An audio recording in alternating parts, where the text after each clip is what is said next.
Obrigado pela oportunidade. É sempre bom falar com gente inteligente, né? E nessa hora da noite, 8 horas da noite, disposta a ouvir algumas coisas, né? Então, o meu caminho aí, como foi anunciado, é um caminho meio estranho, né? É um caminho sui generis, né? Que eu tento integrar conhecimento universitário com produção artística, que é muito difícil, né?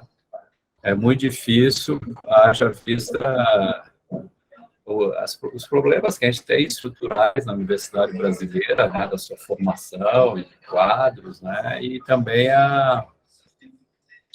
esse paradigma de integrar pesquisa artística e pesquisa universitária, né, ou seja, esse campo é um campo muito desafiante que eu venho percorrendo desde o início. Foi assim que eu me mudei para o departamento, fiz concurso do departamento de artes cênicas em 1995 e desde lá entrei como um jovem intelectual e daí Dioniso me pegou, né? E daí realmente Dioniso arrasta o homem inteiro, né? Ele não quer a cabeça, ele não quer o braço, a perna, ele quer tudo, né? Então, aí de lá fui fazer dramaturgia, direção e assim vai indo essas coisas aí. E desde esse caminho, eu entrei como professor para dar aula de história do teatro. E o que sempre desafiava os alunos e a mim, entendeu? Né? Porque, antes de tudo, eu sou um aprendiz, eterno aprendiz, é a questão do teatro grego. Então, sempre vinha aquela questão dessa distância histórica de 2.500 anos, se colocava o teatro grego como a origem do teatro ocidental, e a perspectiva periódica de você começar estudando teatro grego para depois chegar no teatro contemporâneo. E nunca chegava no teatro contemporâneo, entendeu? Ou seja, a mesma coisa em estudo de literatura. Eu fui professor de literatura. Quando a literatura começava a ficar bem no Brasil, a gente não estudava, né? Porque tinha que ficar séculos seculorum estudando autores que tinham uma relevância historiográfica, mas nenhuma relevância estética, muitas vezes, né? Na maioria das vezes. Então, quando eu fui trabalhar com teatro aula de teatro grego, foi um desafio, porque eu fui encontrar os mesmos desafios da aula de literatura, ou seja, esse modelo baseado em periodização literária, um modelo evolutivo, certo? Então, essas são grandes questões que a gente tem. Então, saindo de 1995 e indo para 5 anos atrás, eu recebi no Facebook uma mensagem do Márcio Meirelles. Márcio Meirelles está em cartaz aí em São Paulo, né? Diretor baiano excelente, né? E ele me perguntou no Facebook, mandou uma mensagem para você é o Marcos Mota, autor do Dramaturgia Musical de Ésquilo? Eu falei, sou. Estou em Brasília, quero conversar com você. Aí fui marcar o encontro com ele. O resultado da conversa foi a montagem de 7 contratemas. E ele me chamou, como eu estou hoje com vocês, aí, para uma conversa, e eu fui fazer um trabalho com eles, com o grupo deles, os atores, o diretor, o pessoal de música, para explicar que troço é esse a tragédia grega. Por que a tragédia grega? Porque sempre a gente volta e retorno, né, essas questões aí.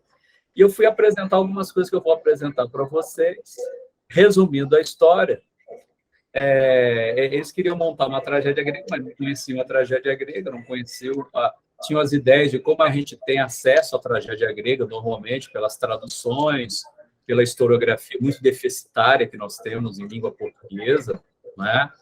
E chegou lá, eu fui tentar fazer essa mediação entre um conhecimento mais atual, que aproxima a tragédia grega e performance, né? De uma releitura desses textos, e nós fomos discutindo, e eu peguei os parâmetros métricos da tragédia e fui apresentando. Aí, no meio lá, o músico, né, a pessoa que estava da música, falou, mas isso aí, então, são estilemas que acontecem em determinadas situações.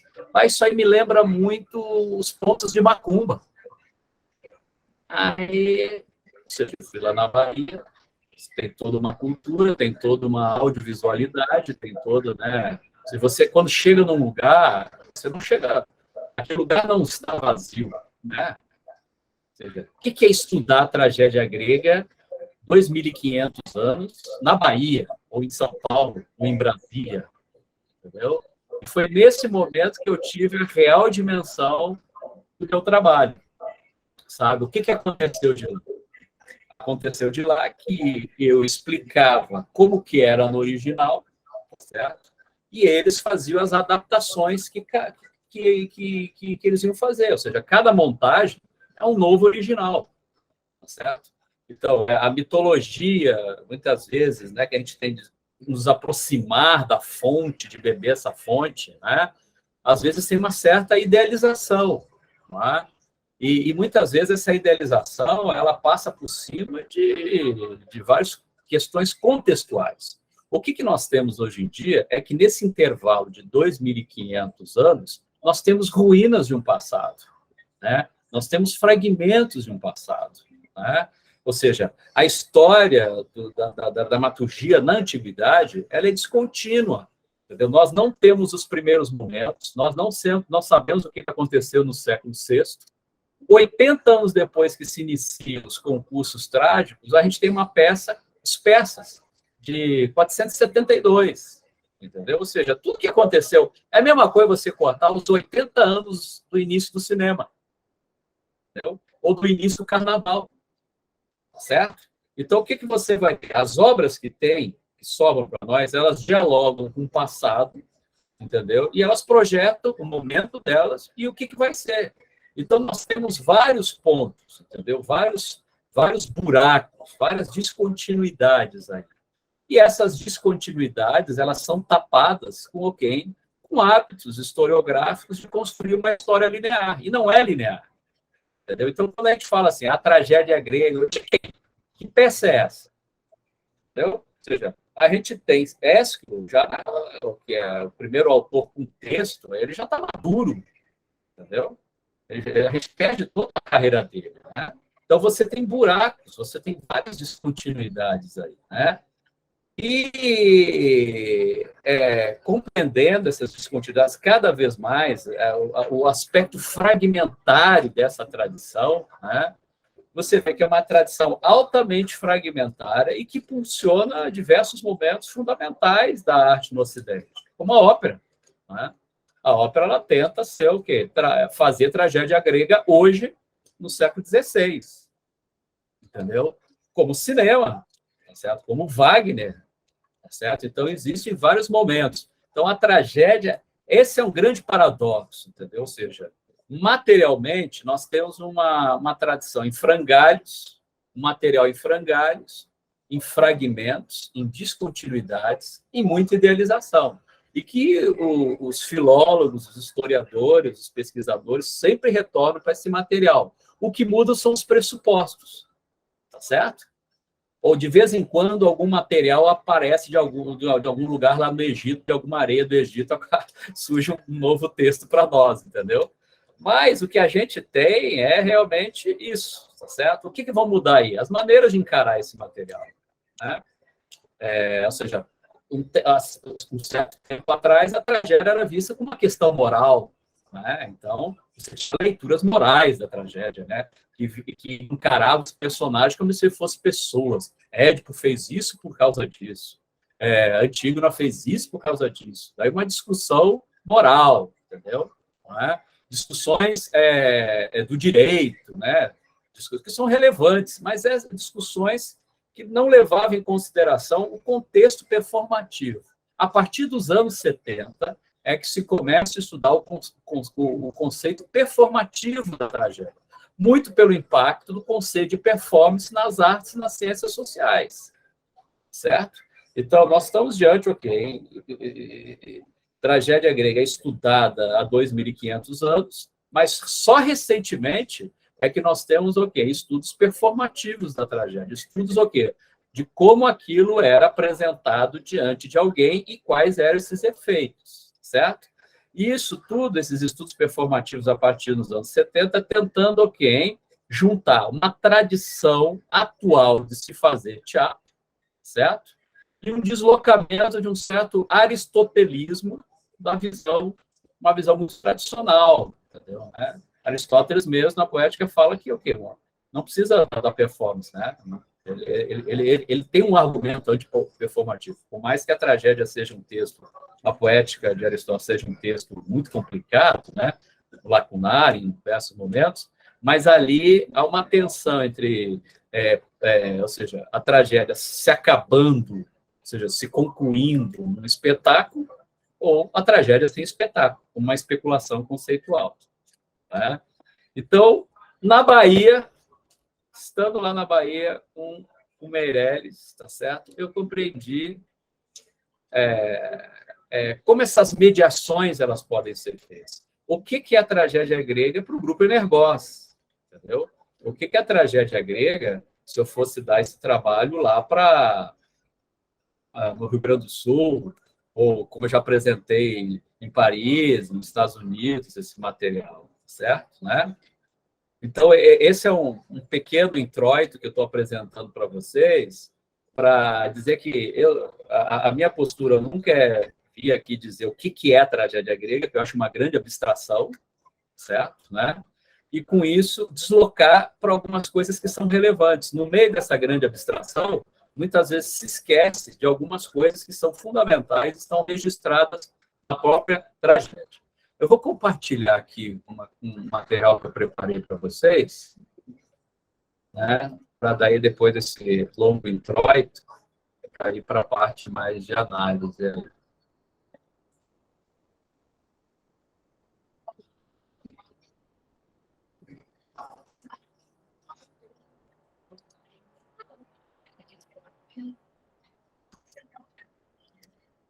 Pronto, vocês estão vendo? Está carregando. Agora foi. Aqui. Então, para a gente nos situar, certo? Nós estamos aqui, Revolução Digital, século XX, século XXI, que foi exponenciada pela pandemia, né? A pandemia teve alcance mundial. Então, realmente, todo mundo para as telas, todo mundo para a frente de computador, espetáculos sendo produzidos online, agora nós estamos voltando, espetáculos em híbrido, né? Espetáculos presenciais e online ao mesmo tempo. A revolução digital, ela radicalizando algumas estruturas que já estavam presentes, né?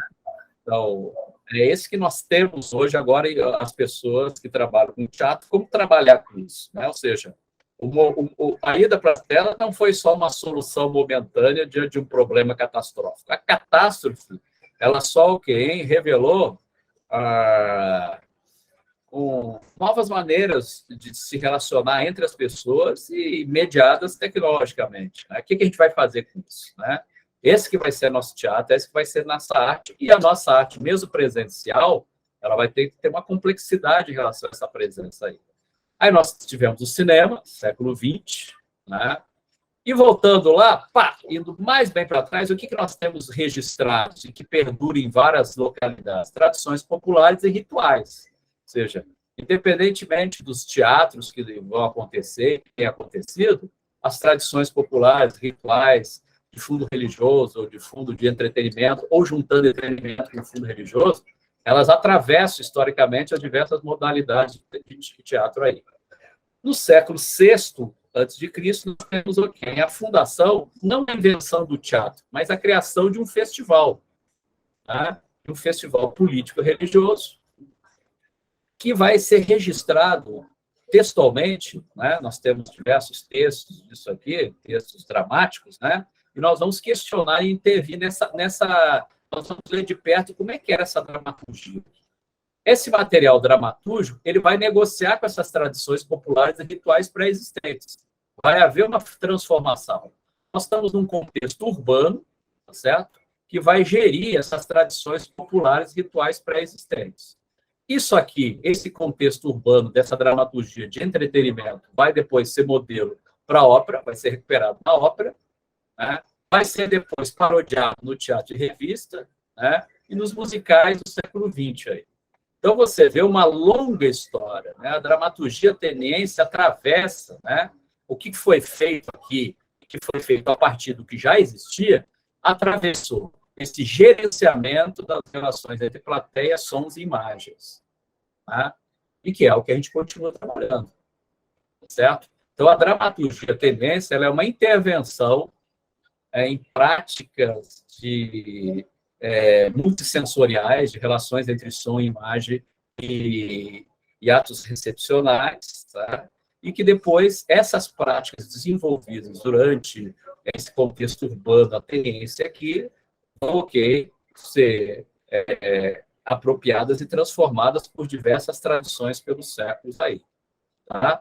Então, o que nós temos? As tradições populares, cantos, danças, palavras, experiências coletivas, rituais em espaços públicos, e depois o que você vai ter a partir da tragédia grega, especificamente, a partir da dramaturgia ateniense. Você vai continuar tendo cantos, danças, palavras, e agora você vai ter um dispositivo cênico, que vai ser no início instalado temporariamente, só durante os festivais, que eles eram como o nosso carnaval, uma vez por ano, tá certo?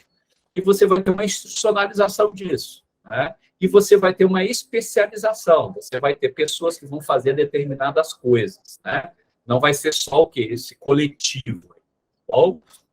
Então, essa dramaturgia ateniense, o que nós temos? Ela vai mixar práticas performativas que já pré-existiam. Os rapisodos, os contadores de histórias, que nós conhecemos, que trabalhavam com versos, né? E trabalhavam com competições.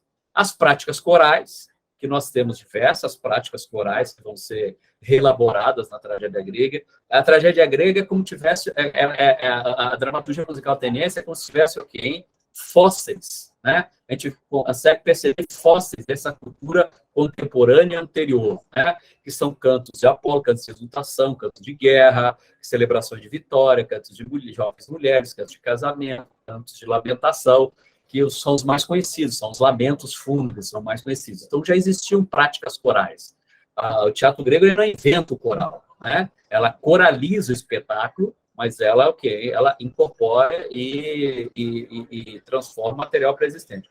Então, a dramaturgia, a ateniense, ela se apropria e transforma tudo que já existia, tudo que está existindo, certo? Então, era uma forma mutante, aquilo que era um verdadeiro atrator, né? Como um buraco negro, entendeu? Ela vai engolindo as coisas que existem de volta e vai desaparecer, e vai fazendo algumas coisas aparecer, como o próprio Ditiramo, né?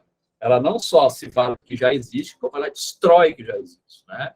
E o festival cívico-religioso, era um festival cívico-religioso que fazia essa tensa relação de Estado e Dionísio, aí que eu não vou me aprofundar muito nisso, tá?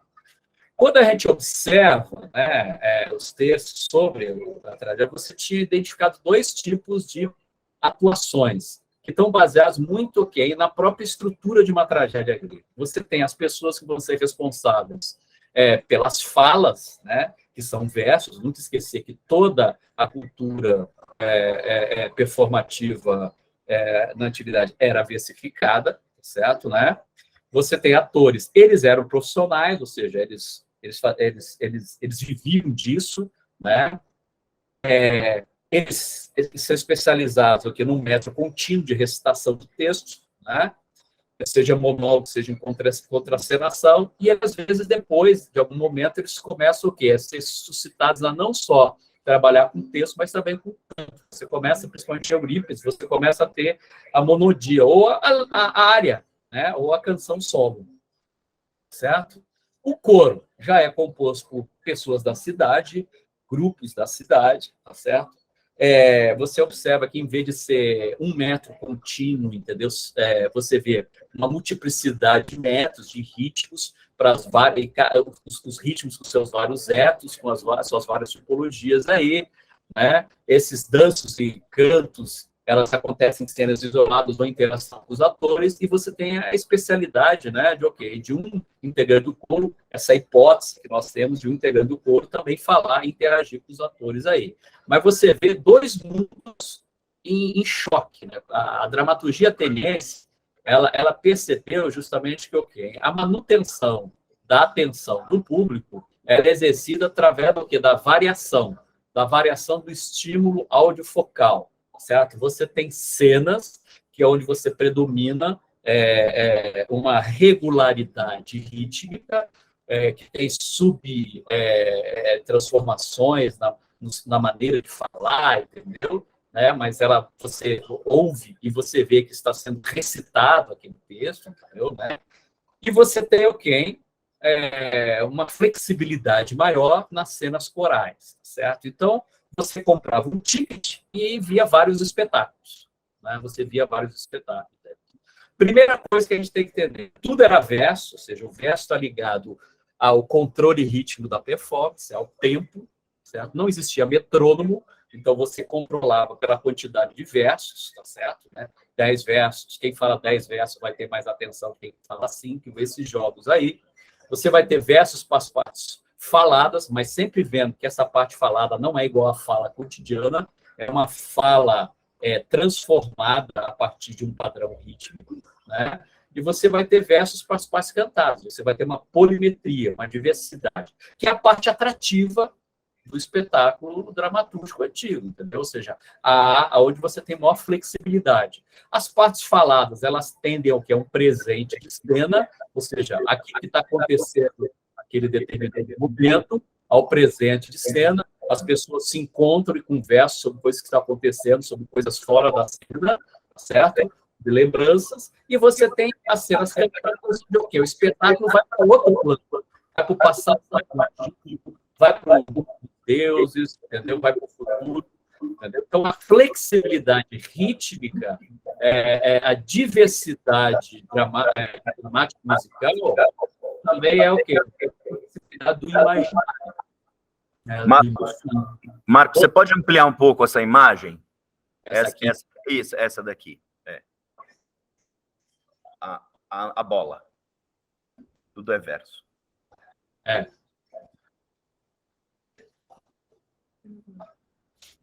E daí nós temos uma coisa que é a grande coisa que eu gosto muito, que é pouco estudada, entendeu? Porque a gente, senão, se vê que é uma coisa muito dicotômica, né? Apagar a luz, acender a luz. Apaga a luz para cantar e acende a luz para falar. Então, a tragédia seria de... Não, você tem momentos, os momentos são as cenas mistas, que o coro canta e o personagem fala, ou que o coro, ou que o personagem vai cantar com o coro, tá certo? Então, essas cenas são os grandes lamentos, entendeu? Nas grandes cenas. Isso lembra muito, por exemplo, cenas de final de ato, né? Em Mozart, né? Aquelas cenas de final de ato onde reúne todo mundo. Né? Então, é bem interessante como você consegue se diversificar, entendeu? Na antiguidade tinha uma palavra para isso que é chamado poiquilia, né? Que é variação, complexidade, né? Que vem de o quê? De um tecido que você vai entretecendo com diversos fios e você vai fazendo padrões visuais de grande qualidade, de grande beleza, né? E essa é a poiquilia, né? Ou seja, né? Então, o que é bom entender isso? Porque quando você pega uma tragédia grega e está lá na livraria, que você vai e compra, não parece com isso, né? Havia um descompasso quando eu comecei a dar aula. Eu dava aula e mostrando assim, a grandeza e a beleza e a complexidade da tragédia grega. E daí, quando a gente ia ler o texto, a tradição tinha assim, mas cadê essa beleza, essa complexidade? Né? Porque quando você pega a maioria das traduções, elas não têm informações sobre a dramaturgia musical. Elas não mostram quando é que está sendo cantado, quando é que está sendo falado, tá certo? Elas não identificam a mudança dos padrões rítmicos, tá certo? Né? Ela simplesmente te dá o conteúdo. E daí, para quem está lendo, o cara lê a tragédia grega e acha que é o quê? É um veículo para grandes ideias, para pensamentos profundos, entendeu? Um discurso chato e grandiloquente, né? Então, essa visão grandiloquente da tragédia, né? Ela muitas vezes predomina sobre a visão da tragédia como espetáculo, né? E com isso inibe determinados projetos ou impulsiona determinados projetos que querem só o quê? Utilizar uma capa de tragédia grega com conteúdo muitas vezes grandiloquente aí. Bom, uma das coisas que nós temos aí, entendeu? Né, que são interessantes, é justamente no texto. Essas sessões elas estão bem marcadas no texto, né? Então, as sessões faladas elas estão presentes em monólogos, em diálogos, as sessões cantadas estão em sessões em estrofes ou sem estrofe, e as sessões mistas aí, tá? Eu vou mudar essa tela para a gente observar outra tela onde esse material está mais especificado. Vocês estão vendo? Agora, esse material é azul? Azul? Não. Acho que você tem que parar e compartilhar. Desculpa. É. Eu vou interromper o compartilhamento e voltar para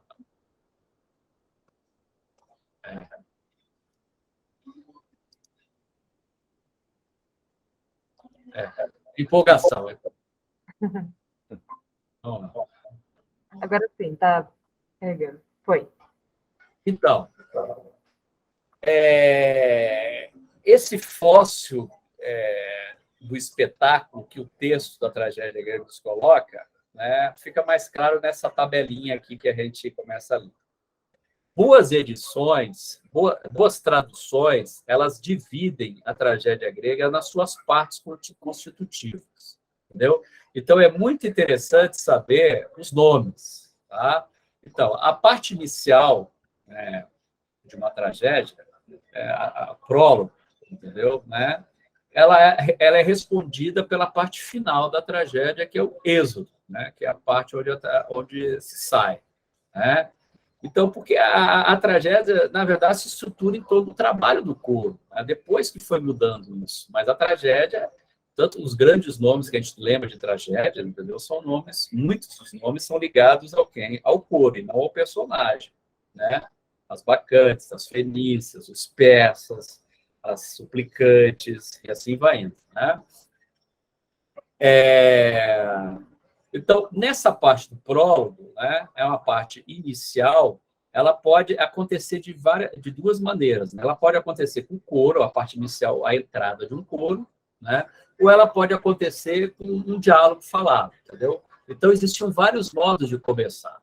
Quando você tem, entendeu, o prólogo, que é com fala, né, usa-se um método específico, trímetro e âmbito, e a articulação dele é uma fala, mas é uma fala que não é como a nossa fala cotidiana.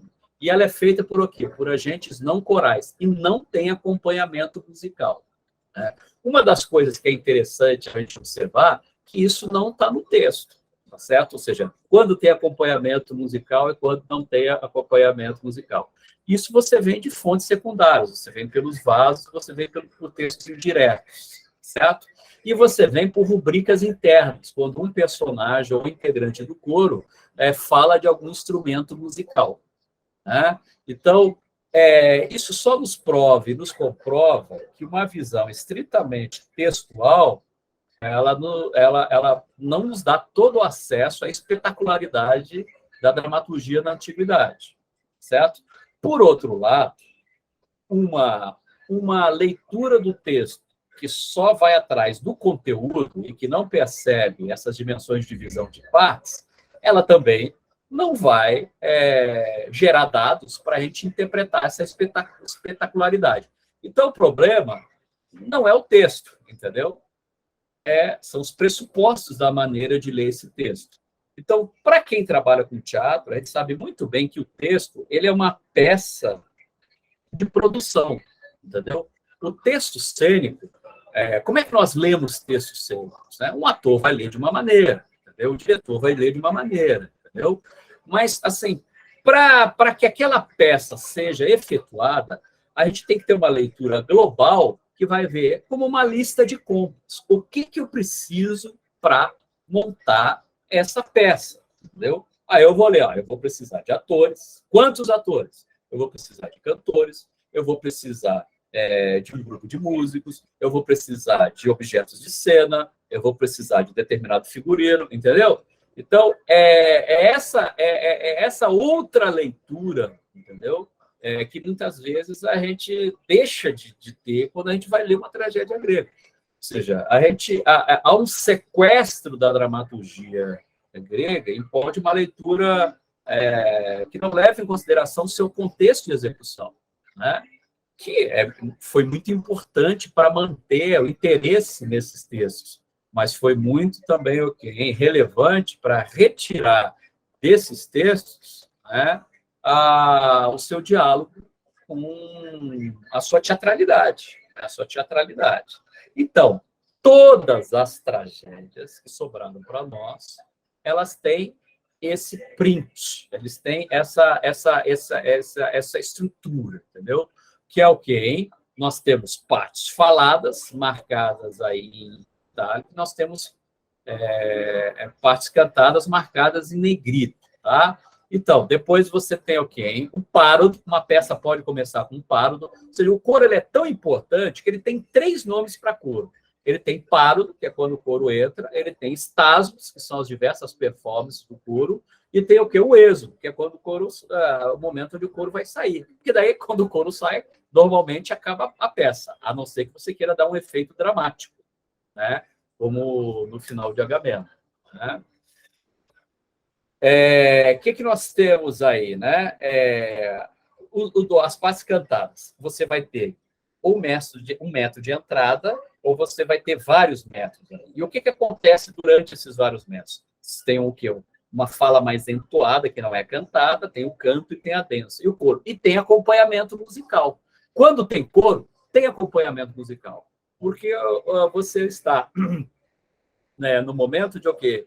Diversificação das fontes sonoras, né? E as fontes sonoras não são só as fontes cantadas, né? Você tem também o quê? A produção de alguns instrumentos que variam dependendo de peça para peça. A gente tem, esse é um material, é uma terra ignota, tá certo? Que você tem algumas referências e que você vai ter que citar pelas referências indiretas, por materiais epigráficos, por materiais de iconografia, entendeu? Existe, uma área que tem nos estudos de música grega, tem avançado nos últimos 15 anos, entendeu?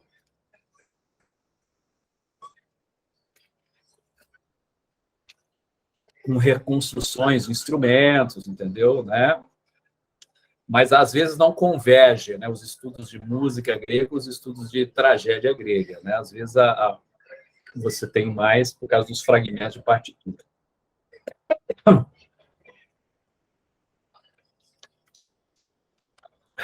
Por exemplo, o exemplo de uma peça aqui, 7 contratemas, só para vocês terem ideia. Essa é a distribuição métrica. E você começa a ver as porcentagens dos versos, né? E as partes. Por que é interessante você começar a ver as porcentagens de versos? Você começa a ver os diversos ritmos, né? Quando a peça acelera, quando a peça desacelera, certo? A quantidade, né? Por exemplo, o coração do espetáculo de 7 contratemas é o episódio 2, no qual você tem o quê? A cena dos escudos, né? É o coração da peça. Todas as cenas, elas se articulam em volta,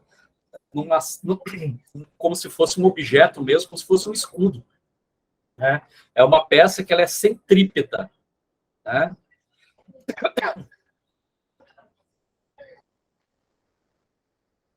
O prólogo responde para o êxodo, o párodo responde para o estágio, e assim vai indo e tendo esse centro no final. Outra maneira de ver é de você construir a divisão a partir do quê? Dessa alternância entre partes faladas e partes cantadas. Aí. E você tem aí outra peça que nós temos, é Xerxes. Só para comparar como que as peças elas são diferentes. Por exemplo, a peça de 7 contratemas começa por um prólogo falado, né? Enquanto que a peça de Xerxes, as peças começam com um paro, com a entrada, né? E você vai ver a distribuição dos episódios. Tem um episódio que é de longa duração no primeiro episódio, enquanto aqui nós temos o quê? Uma peça de maior duração no 5º episódio, no meio. Nós temos no início. Então, você tem uma peça que ela é lenta no seu início e ela vai se acelerando depois, frente ao quem? A expectativa da entrada das novas que estão vindo do front, certo? E você vai acelerando com a catástrofe. Na medida que a peça vai tendo seu tempo de duração, vai se aproximando da catástrofe que já é conhecida, né? Então, a peça vai do mais lento para o mais acelerado. Né? Hölderlin, ele bem percebeu que ele começou a ver as peças e começou a perceber que existiam movimentos rítmicos e antimovimentos rítmicos. Se você começa mais lento, depois você tem uma série de ações aceleradas. Se você começa mais rápido, depois você tem um contramovimento ritmo de desaceleração. Né? Então, na macroestrutura, você tem uma estrutura rítmica. Né? Então, a questão da musicalidade, mais que a música da tragédia, você tem a musicalidade do espetáculo, que ela está até nessa distribuição das partes que vai formando um ritmo. Não é só o ritmo da fala individual do ator. A fala individual do ator negocia com o seu contexto imediato e, ao mesmo tempo, interage com a macroestrutura, com a peça como um todo.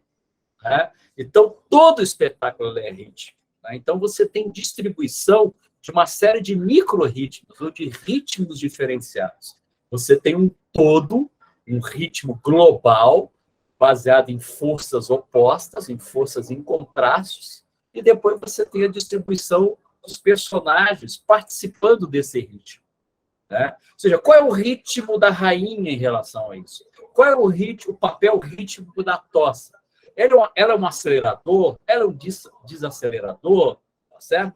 Então, todas essas informações são necessárias, né, para captar essas sensações que vão sendo produzidas, esse patos que vai sendo produzido. Outra maneira de representar isso é por meio desse mapa aí. Tá bom? Então, esse também é um que eu queria trabalhar para vocês. Vou trazer mais um, vou tirar desse aí, e vou fazer mais uma última provocação para daí a gente começar a entrar nas discussões aí. Tá? Essas ideias de macroestrutura, de ritmo estrutural maior, de musicalidade, entendeu? Mais do que a fala individual, certo? Ter essa visão global rítmica, nos faz que a gente não caia no vazio, entendeu? Porque a gente já tem isso na nossa cultura, entendeu? Por isso que eu estou trazendo para vocês uma comparação entre, por exemplo, a tragédia grega e o carnaval no Rio de Janeiro. Escolhi, assim, aleatoriamente, podia escolher outra performance cultural nacional, tá certo? Olha só como é que é a tragédia grega. A tragédia grega era uma vez só por ano. Carnaval também, uma vez só por ano. A tragédia grega participava dentro de um concurso, de uma disputa. Carnaval é a disputa das escolas. A tragédia grega tinha uma organização estatal por trás dela. Existia os cidadãos ricos que disputavam a grana para financiar as tetralogias cada ano. O Carnaval do Rio de Janeiro tem uma organização estatal.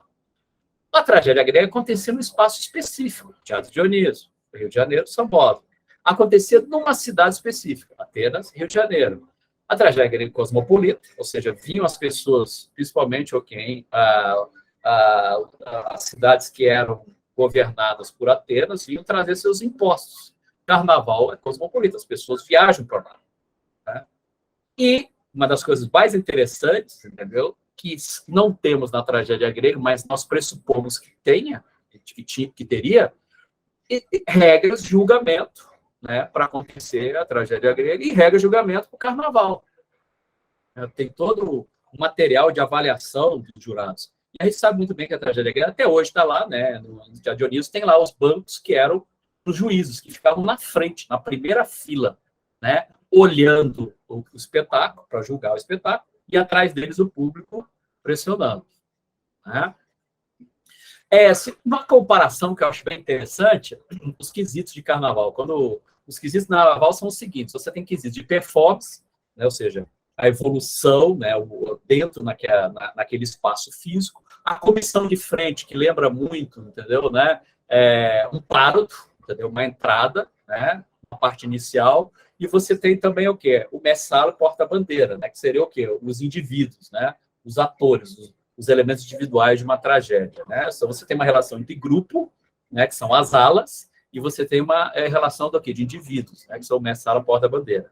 Você tem as visualidades, são alegorias de endereço, a fantasia. Nós temos as máscaras, o figurino na tragédia grega. Você tem as sonoridades, que é a bateria, a harmonia por exemplo, num teatro grego, num carnaval, e nós temos, os instrumentos musicais na tragédia grega, e nós temos o coro da tragédia grega, e nós temos um outro elemento, que foi uma pesquisa que hoje eu não vou poder apresentar, mas depois eu deixo a referência, que são o quê? A percussão corporal que o coro fazia. Ele batia no peito, ele fazia ele tem vários gestos de percussão corporal, que é uma classificação nova na música, né, de função sonora, que é o corpofone, né? Ou seja, o coro, né, ele batia em várias partes do corpo fazendo, e além dos pés no chão, né? Fazendo o quê? Produzindo som, produzindo sonoridades aí.